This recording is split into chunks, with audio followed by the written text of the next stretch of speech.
नमस्कार विद्यार्थियों, मेघराज गुरुकुल में आपका स्वागत है। और आज की जो क्लास है आपकी जो साधारण ब्याज स्टार्ट किया था अपन ने, साधारण ब्याज की सेकंड क्लास है और सीटी 2026 की जो क्लास ले रहे हैं अपन उसकी कंटिन्यू क्लास दोस्तों। तो साधारण ब्याज की सेकंड क्लास में हम कंप्लीटली कवर करने वाले 3 टाइप और तीनों टाइप को डिटेल में कवर करेंगे भी है। क्योंकि पहली टाइप थी साधारण ब्याज की, उसमें अपन ने साधारण प्रश्न कवर किए थे सिर्फ, और आज वाली क्लास में 3 टाइप 100% कवर करने वाले, इसलिए वीडियो को एंड तक वॉच करना।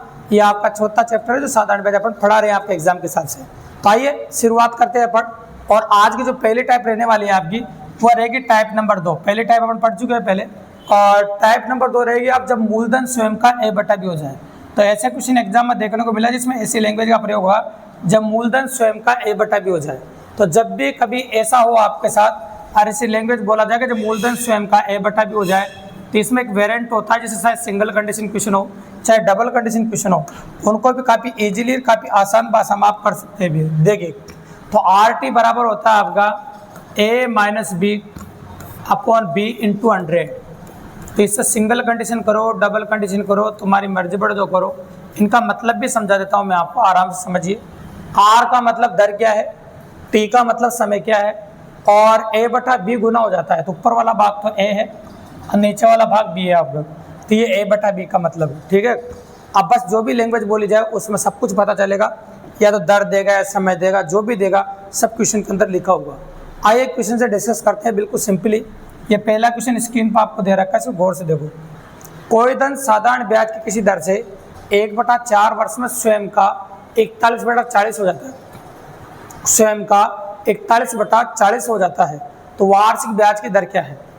41/40 हो जाता है तो ब्याज की वार्षिक दर क्या है? तो ये तो भैया a/b का मान है। अगर आपको जो दिख रहा है ये a/b का मान है, ठीक है, और ये 1/4 है, ये समय आपका, वो a/b का मान है और ये समय है आपका। ठीक है, बिल्कुल सिंपल सी बात है। तो वैल्यू रखें अपन। तो दर की अगर हम बात करें आपके सामने दर ऐसी कैसी हो जाएगी, और ये समय हो गया 1/4। ठीक है, a-b कितना होगा आपका? a-b 1 हो जाएगा, और b का मान होगा आपका 40, और गुणा कितना होगा आपका 100। ठीक है, बिल्कुल सिंपल सी बात है। ये हो जाएगा r गुणा 1/4, और ये a-b मतलब 1/b गुणा 100। अब काट दो, 0 से 0 कट जाएगी, ये 4 से नीचे से 4 कट जाएगी। तो r की वैल्यू जो आ जाएगी आपको नोटिस कर रहे होंगे, बिल्कुल सिंपल सी बात है, 10% आपका आंसर होगा। इस क्वेश्चन का जो आंसर हो जाएगा मात्र एक लाइन में, इसकी बदौलत ओनली 10%। बिल्कुल सिंपल और काफ़ी इजीली, जब मूलधन स्वयं का a/b हो जाए। तो इस प्रकार से हम काफ़ी इजीली और काफ़ी आसानी से कर पा रहे हैं भी। अब आ जाते हैं क्वेश्चन नंबर 2। तो क्वेश्चन नंबर 2 क्या कहता है, देखो सुनो। कोई राशि साधारण ब्याज 20 वर्ष में 3 गुनी हो जाती है, तो कितनों वर्षों में उसी दर से साधारण ब्याज वो दुगनी हो जाएगी? तो देखो 20 वर्षों में 3 गुनी हो रही है, पहली कंडीशन है, 3/1 कह सकते हो आप। ये बोल रहा है कितने वर्षों में 2 गुनी हो जाएगी, ये दूसरी कंडीशन। अब दोनों कंडीशन के लिए वेरिएंट लगाएंगे। तो यहाँ समय दे रखा तो समय के लिए लगाएंगे, और क्या बताया था मैंने आपको, दर दोनों कंडीशन में बराबर है। तो ऐसे लिखोगे आप a-b/b और 100/t। इसको 2 बार लगाना पड़ेगा, ये r के लिए बन गया क्योंकि t को मैंने नीचे घुमा दिया। तो इसको आप 2 बार लगाएं, इसको आप 2 बार लगा दीजिए, वही जो अभी लगाया था वही है, बस अपने टी को नीचे घुमा दिया। एक बार इस कंडीशन के लिए लगाओ, एक बार इसके लिए लगाओ, और दोनों को बराबर कर दो, क्योंकि दोनों कंडीशन में ब्याज मतलब दर बराबर है। जब दोनों कंडीशन में दर बराबर है, ये 2 बार लगा सकते हैं, उसमें कोई बड़ी बात नहीं, काफ़ी इजीली। तो चलो सबसे पहले देखो आप, a-b मतलब 3 - 1 है ना, बटा b 1, और 100 है ना, 100 आप बात जानते हैं, तो क्लियर लिखा हुआ है 100 तो t कितना है 20। ठीक है, 100 कितना होता है 20। फिर लिखा अपन ने a-b मतलब 2 - 1/1, और 100 ये लिख दिया मैंने t आपके साथ। 100 कैंसिल हो जाएगा, 3 में से 1 गया तो 2 आ जाएगा आपका, ये 2/20, ये होगा 1/t। 2 से 10 बार कटेगा, 10 इधर चला जाएगा, t इधर चला जाएगा, तो t बराबर हो जाएगा आपका 10 वर्ष। t बराबर हो जाएगा आपका 10 वर्ष।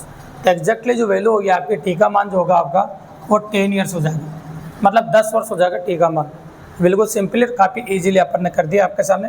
और काफ़ी आसानी से अपन कर सकते हैं। तो टी का मान जो होगा आपका वो 10 वर्ष हो जाएगा, ठीक है, बिल्कुल सिंपली और काफ़ी आसानी से अपन कर रहे हैं, मतलब टी का मान होगा आपका 10 ईयर्स, ठीक है। तो ये हो गया आपका क्वेश्चन नंबर 2। अब क्वेश्चन नंबर 2 के बाद आगे अगर हम चर्चा करें आपके सामने और भी बात करेंगे, डबल कंडीशन क्वेश्चन था, ये चीज़ 2 बार लगी है, ठीक है। आराम से चाहो तो लिख भी सकते हैं, स्क्रीनशॉट लेना चाहो तो स्क्रीनशॉट भी ले सकते हैं, आराम से चलिए स्लोली, कोई जल्दबाजी बिल्कुल भी नहीं कर रहे दोस्तों। अब आ जाते हैं क्वेश्चन नंबर 3 पे, इसी का तीसरा क्वेश्चन लेते हैं क्योंकि एक पैटर्न के 3 क्वेश्चन ले रहे हैं। कितने समय में कोई धनराशि साधारण ब्याज की 15% दर से स्वयं की 2 गुनी हो जाएगी? तो 2 गुनी हो जाएगी ना भैया, तो 2/1 है ना, ये 2/1 A/B का मान है। आर का मान दे रखा है, तो आर का मान 15, टी पता नहीं है, A/B का मान 2/1 और गुणा आपका 100। बस जो जो कट रहा हूँ उनको काट दो, जो नहीं कट रहा हूँ मत काटो, कोई ज़रूरी नहीं। 5 3 15, ये 20 बार, तो 40 हो जाएगा। 40 में 3 का भाग लगना, ये हो जाएगा आपका 40/3, ठीक है। अब लगाइए, क्योंकि ये तो 20 हो गया था ना आपका, 5 से काटा था 20 बार और ये 5 से 3 बार ही कटा था। उस दर 15% दे रखी थी, हाँ, दर से स्वयं का 2 गुने के बराबर हो जाएगा, बराबर हो जाएगी। कितने समय में कोई धनराशि साधारण ब्याज की 15% से, कितने समय में, यह समय पूछा था, बिल्कुल सिंपल सी बात है, कर सकते हैं अपन। चलो 3 का पाड़ा बोलिए आप, है ना, क्योंकि 40 और 90 है यहाँ तो, कि A/B 2 गुना हो जाएगा, सॉरी 2 गुना हो जाएगा ना, तो A-B आएगा ऊपर, 2 गुना A-B, A-B यहाँ भी 1 होगा और यहाँ भी 1 होगा, यहाँ मिस्टेक हो रही थोड़ी सी, यहाँ 2 आ जाएगा, तो 20/3 हो जाएगा। 6 3 18, 6 से 2/3 वर्ष, एग्जैक्ट आंसर होगा 6 से 2/3 वर्ष, क्योंकि ऊपर A-B आता है। 6 से 2/3 वर्ष, ये लो आंसर, बिल्कुल अच्छे ऑप्शन थे और काफ़ी इजीली अप्रोच किए थे। ये हो गया क्वेश्चन नंबर 3। तो बताइए इस टाइप से क्या सीखने को मिला भी? जब मूलधन स्वयं का A/B हो जाए, चाहे सिंगल कंडीशन हो चाहे डबल कंडीशन हो, अपन ने जो तरीका बताया वो तरीका आपको इस्तेमाल करना है हमेशा, और उसी तरीके से सारे सवाल आपको कर देने हैं, ठीक है। तो वो हो जाएगा आपका क्वेश्चन नंबर 3। आइए अब आ जाते हैं अपन टाइप नंबर 4 पर, थोड़ा सा परिवर्तन कर रहे हैं और वेरिएंट में परिवर्तन देखने को मिलेगा। जब साधारण ब्याज मूलधन का A/B हो जाए, लैंग्वेज बोल रहा है जब साधारण ब्याज मूलधन का A/B हो जाए, तो ज़्यादा परिवर्तन नहीं होगा भाई। जब साधारण ब्याज मूलधन का A/B होगा तो आपका होगा RT बराबर A/B गुणा 100, RT बराबर A/B गुणा 100, ठीक है। RT बराबर A/B गुणा 100, ठीक है। तो RT बराबर हो जाएगा आपका A/B और गुणा हो जाएगा आपका 100। तो वहाँ पर यहाँ इतना सा अंतर, जब मूलधन स्वयं का A/B होता है तो यहाँ A-B आता है, इतना सा अंतर है। और जब साधारण ब्याज मूलधन का A/B होता है तो वहीं A/B आता है, इतना सा चेंज है। चलो कर देते क्वेश्चन। क्वेश्चन नंबर 4 देखो, किसी धन का साधारण ब्याज उसके धन का मूलधन का 9/16 है, यदि वह संख्या जो प्रतिशत ब्याज की दर निरूपित करती है ब्याज की वर्षों की संख्या के बराबर है, मतलब R बराबर T बराबर X, मतलब समय और दर दोनों बराबर है, दोनों को X मान लिया मैंने। मान लेते हैं दर कितनी X, समय को भी आप X मान लीजिए, और A/B का मान 9/16 है और गुणा 100। आपसे पूछा कि हाँ संख्या में समय का मान क्या होगा, चलो कर देते हैं। और चाहो तो इन सबका वर्गमूल निकाल दो, पूर्ण वर्ग संख्या है सारी, तो x² हो रहा है तो वर्गमूल निकाल सकते हैं। 9 का वर्गमूल 3, 16 का वर्गमूल 4 और 100 का वर्गमूल 10, ये सबके वर्गमूल निकाल दे ताकि x का मान आ जाए। ये 2 बार, ये 5 बार, 5 3 15, 15/2 का मतलब होता है 7.5।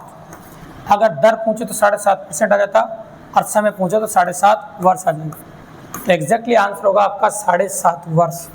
ये आ गया आपका समय। इस तरीकों को इस्तेमाल करेंगे आने वाले दोनों क्वेश्चनों में भी, और काफ़ी इजीली कर देंगे दोस्तों। तो आने वाले 2 क्वेश्चन भी सेम इसी पैटर्न पे है और इसी पॉसिबिलिटी पे है, ठीक है। अब आ जाते हैं क्वेश्चन नंबर 5 और क्वेश्चन नंबर 6 पे, सेम ऐसे करने। किसी धन का 10% दर से ब्याज कितने वर्षों में धन का 2/5 होगा? तो देखो बिल्कुल सही बात है, दर दे रखी है 10%, समय पता नहीं है, A/B का मान 2/5 है, और ये गुणा हो जाएगा आपका 100। 0 से 0 कट जाएगा, 5 से 10 कट जाएगा 2 बार, और 2 को 2 से गुणा करो तो ये हो जाएगा 4 वर्ष। 2 को 2 से गुणा करो कितना आ जाएगा आपका 4 वर्ष। तो आंसर हो जाएगा आपका 4 वर्ष। तरीका इतना आसान है कि पलक झपकते मात्र 20 से 30 सेकंड में सवाल कर सकते हैं। तरीका बहुत जोरदार है, जो अपन लिखा था क्वेश्चन नंबर 4 में, वो यूनिक तरीका जो काम है। आइए क्वेश्चन नंबर 6 में भी वही काम आएगा। प्रैक्टिस पर ध्यान दे रहे तो पॉसिबिलिटी वैसी ही। देखो यहाँ 4/9 A/B का मान है और ब्याज की वार्षिक दर के बराबर हो, तो मतलब दर समय दोनों बराबर है, तो R बराबर T बराबर X, दोनों को X मान लो। R की जगह पे X रखो, T की जगह पे X रखो, ये 4/9 है और गुणा 100। अभी पिछले क्वेश्चन में जैसे किया था वैसे कर लेते, सबका वर्गमूल निकाल देते हैं। ये वर्गमूल निकाल दिया इनका और इसका वर्गमूल निकाल दिया। ये हो गया आपका 20/3। 20/3 का मतलब क्या होता है? 6 से 2/3%। अगर दर पूछी यहाँ पर, पहले समय पूछा था, समय तो वर्ष में दिया था, और दर पूछी तो अपन ने दिया 6 से 2/3%, ये आपकी दर हो जाएगी। तो जब साधारण ब्याज मूलधन का A/B हो जाए तो ये 3 क्वेश्चनों में काम आए, ये वेरिएंट काम आता है। और जब मूलधन स्वयं का A/B हो जाए तो 1 नंबर से 3 नंबर तक जो वेरिएंट काम आया वो काम आ जाता है दोस्तों। तो ये दूसरी टाइप थी आपकी, है ना, आज जो पढ़ने अपन। अब आते हैं अपन आज के तीसरे और सबसे इम्पोर्टेंट वेरिएंट पे। तो दोस्तों मैंने आपसे वीडियो की शुरुआत में कहा था कि तीसरी टाइप होने वाली है वो काफ़ी इंपॉर्टेंट होने वाली है। आपको पहले बता दें, अगर पेपर में एक ही सवाल पूछा जाए साधारण ब्याज से तो 100% गारंटी पे इसी टाइप से आएगा, टाइप नंबर 4 से। तो वेरी वेरी इंपॉर्टेंट टाइप याद रखिएगा। अगर आपको CET एग्जाम के अंदर साधारण ब्याज से एक ही सवाल पूछा जाए फिर इसी टाइप से आएगा, इसकी पॉसिबिलिटी ऐसी बनेगी। ये अच्छी टाइप है, इसके चांस थोड़े ज़्यादा बनते हैं और नंबर ऑफ वेरिएशंस काफ़ी ज़्यादा बनते हैं। तो बहुत सारे अलग अलग ट्रिक्स का इस्तेमाल करते हैं, अलग अलग तरीके इस्तेमाल करते हैं, लेकिन आपको एक ही तरीका बताएंगे साधारण ब्याज वाला। अगर उसको इस्तेमाल करते हो आप तो कोई भी एक्स्ट्रा तरीका यूज़ करने की ज़रूरत नहीं है, न कोई ट्रिक इस्तेमाल करने की ज़रूरत है, न कोई फॉर्मूला इस्तेमाल करने की ज़रूरत है। भाई साधारण ब्याज का वेरिएंट है, इसी में से सब कुछ हो जाएगा और इससे सब कुछ कर सकते हो। अभी आपकी आंखों के सामने आने वाले 4 क्वेश्चनों में क्लियर करके बताने वाले हैं। देखो सुनो, आपको पहले ही बता देते हैं, आपको ये ऐसा ही दिख रहा है ना आपको, या तो इसमें ब्याज दे आप, चाहे आपको ब्याजों का योग दे, ब्याज दे या ब्याजों का योग दे, या आपको अंतर दे, या आपको कम दे, या आपको अधिक दे। कम, अधिक और अंतर का मतलब तीनों का मतलब सेम होता है, योग अलग होता है, ठीक है। इनमें से कुछ भी दे वो लिखना SI की जगह ही, ये बात गांठ बन लेना। ब्याज दे, ब्याजों का योग दे, अंतर दे, कम दे, अधिक दे, ये सब आपको SI की जगह लिखना है। और नीचे वाला ऊपर वाले के हिसाब से चेंज होता है, नीचे वाला जो होगा ऊपर वाले के हिसाब से परिवर्तित होगा। तो नीचे वाला ऊपर वाले के हिसाब से कैसे परिवर्तित होगा? अगर ऊपर ब्याजों का योग है तो जो 2 बार दे रखा है उनका योग आएगा भी। अगर दर 2 बार दे रखी, दरों का योग आएगा। समय 2 बार दे रखा तो समय का योग आएगा।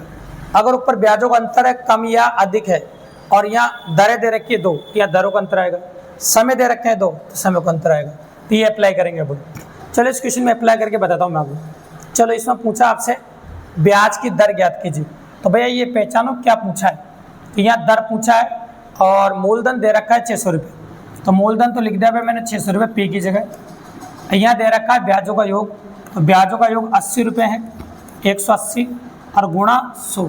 जब ब्याजों का योग नीचे समय 2 बार दे रखा तो समय का योग आएगा। ये 4 वर्ष दे रखा है और 2 वर्ष दे रखा है, नीचे समय का योग आ जाएगा। तो इस समय का योग आ गया आपका 6 और दर आपसे निकालने को बोले। बाकी इसके अलावा कुछ भी नहीं है, कर सकते हैं अपन। ये 2 0 से 2 0 कट जाएगा, ठीक है। 6 से काट दो, 6 3 18 30 बार, और ये 6 से काट दो 5 बार। तो R बराबर हो जाएगा आपका 5%।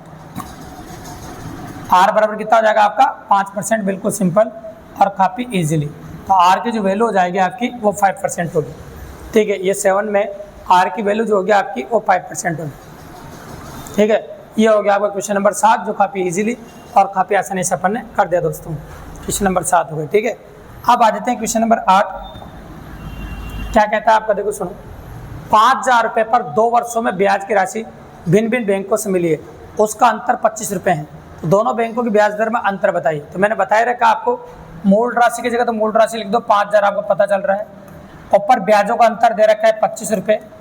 अगर ऊपर ब्याजों का अंतर दे रखा है तो दोस्तों नीचे दरों का अंतर आ जाएगा, क्योंकि दरों का अंतर पूछा है। ऊपर ब्याजों का अंतर दे रखा है तो नीचे दरों का अंतर आ जाएगा, ये क्लियरली आ गया।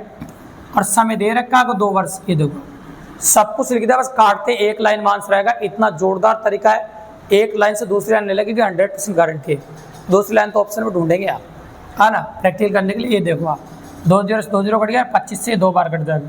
इस 2 को नीचे घुमा दो और R1 अंतर R2 को ऊपर घुमा दो, ये हो जाएगा R1 अंतर R2 बराबर 1/4 और 1/4 का मतलब होता है 0.25%। 1/4 का मतलब होता है 0.25%। तो दरों का जो अंतर आपको देखने को मिलेगा वो 0.25% देखने को मिलेगा। दरों का जो अंतर आपको देखने को मिलेगा वो 0.25% आपको देखने को मिलेगा, जो काफ़ी इजीली और काफ़ी आसानी से कर सकते हैं। ये हो गया आपका क्वेश्चन नंबर 8। ठीक है, बिल्कुल नॉर्मल है। अब आ जाते हैं अपन क्वेश्चन नंबर 9 पर। तो क्वेश्चन नंबर 9 क्या कहता है आपको, देखो सुनो। ब्याज की दर प्रतिवर्ष 8 से 1/3% से 9 से 3/8% बढ़ती है। तो एक व्यक्ति का ब्याज से वार्षिक आय 100 रुपये बढ़ती है। तो निवेशित राशि ज्ञात कीजिए। भले इसे मूलधन ही पूछा है आपसे, कोई बड़ी बात नहीं है।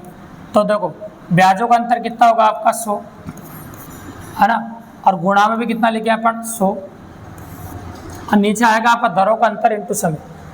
नीचे आएगा आपका दरों का अंतर इंटू समय। तो दरों का अंतर इंटू समय लेंगे अपन, तो इन दरों का अंतर कर देते हैं देखो अभी। ठीक है, तो चलो देखो आप दरों का अंतर किस प्रकार से करेंगे है ना। इनको पहले साधारण बिंदु में बदलेंगे अपन। 9 × 72 75/8%। ठीक है, इसको बदला 8 × 24 25/3%।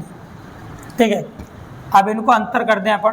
तो देखो दरों का अंतर होगा 75/8 माइनस बड़ी को पहले लिख दिया मैंने 25/3, ये ले, और गुणा समय 1 वर्ष, क्योंकि प्रतिवर्ष बोला है ये देखो, और प्रतिवर्ष बोलने पर 1 वर्ष आता है। तो ये हो गया आपका। अब कैलकुलेशन करते हैं मूलधन आ जाएगा, और क्या कौन सी बड़ी बात है, काफ़ी ईजिली हो जाएगा। बस कैलकुलेशन तो करनी ही पड़ती है। देखो ये लो, एलसीएम ले लिया आपने 24, 8 का भाग दो आप 3 बार, 75 × 225, 3 का भाग दो है ना, 8 बार 25/8 200। ठीक है, ये देखो है ना। अब देखो 24 ऊपर चला जाएगा, ये हो जाएगा आपका 100 × 100 × 24 है ना। ये होगा आपका 25 से कितनी बार कटेगा, 25 चौक 100, तो 24 चौक कितना होता है 92, 24 चौक कितना होता है 96, और ये 0। एग्जैक्ट 9,600 रुपये आपका आंसर आ जाएगा। बिल्कुल सिंपल और काफ़ी ईजी। तो 9,600 रुपये आपका आंसर होगा। इस प्रकार पॉसिबल है, काफ़ी आसानी से अपन ने कर दिया, और आंसर हो जाएगा आपका 9,600 रुपये। ठीक है, ये हो गया क्वेश्चन नंबर 9 आपका। अब आते हैं क्वेश्चन नंबर 10 पे। कई बार ऐसा होता है कि देखो 2 दर 2 समय दिए जाते हैं, तो नीचे जो वेरिएंट आपको देखने को मिलता है मूलधन का ऐसा मिलता है। ऊपर तो ब्याजों का अंतर आता ही, गुणा 100 आता है, लेकिन जब 2 दर 2 समय देते हैं घबराने की बिल्कुल जरूरत नहीं। ऐसा होता है R1 T1 अंतर R2 T2, ये वेरिएंट आपको देखने को मिलता है, जैसे इस क्वेश्चन में देखने को मिला है जो आखिरी क्वेश्चन है। तो ब्याजों का अंतर तो दे रखा है, देखो आपको अगर आप नोटिस करो 129 रुपये। तो ब्याजों का अंतर है 129 रुपये गुणा 100। पहली दर पहला समय, तो पहली दर 4% समय 8 महीने, दूसरी दर दे रखी है आपको 5% समय 15 महीने। महीने को वर्ष में बदलने के लिए 12 का भाग लगाओ, यहाँ भी महीने को वर्ष में बदलने के लिए 12 का भाग लगाओ, बस अंतर कर दो, इनका आंसर आ जाएगा। तो करते हैं 129 गुणा 100, ये लो 4 × 8 32 और 15 × 5 75। तो 75 में से 32 घटा देंगे भी, तो 75 में से 32 घटाओगे 43 आ जाएगा, और ये हो जाएगा 43/12। ये 43 से 3 बार कट जाएगा, और 12 तिया कितना हो जाएगा आपका 36। ये लो 12 तिया 36 मतलब 3600। तो करेक्टली पॉसिबिलिटी बनेगी आपकी 3600 रुपये है ना। तो आपके आंसर पॉसिबिलिटी बन जाएगी 3600 रुपये। कितना आ जाएगा आपका आंसर पॉसिबिलिटी आपको देखने को मिलेगी, वो होगी 3600 रुपये, और आंसर होगा आपका 3600 रुपये।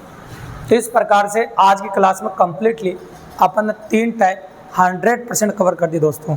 जो बच्चे कंटिन्यू देख रहे हैं उनको मज़ा आ रहा होगा दोस्तों, क्योंकि कम्प्लीटली जो आपका सीट का सिलेबस है उसको अपन कवर करते जा रहे भी है, और दिन में 2 बजे डेली क्लास मिल रही है आपको। तो 100% पॉसिबल है, काफ़ी ईजी है, और जो बच्चे तैयारी करना चाहते हैं उनके लिए बेस्ट ऑप्शन है दोस्तों।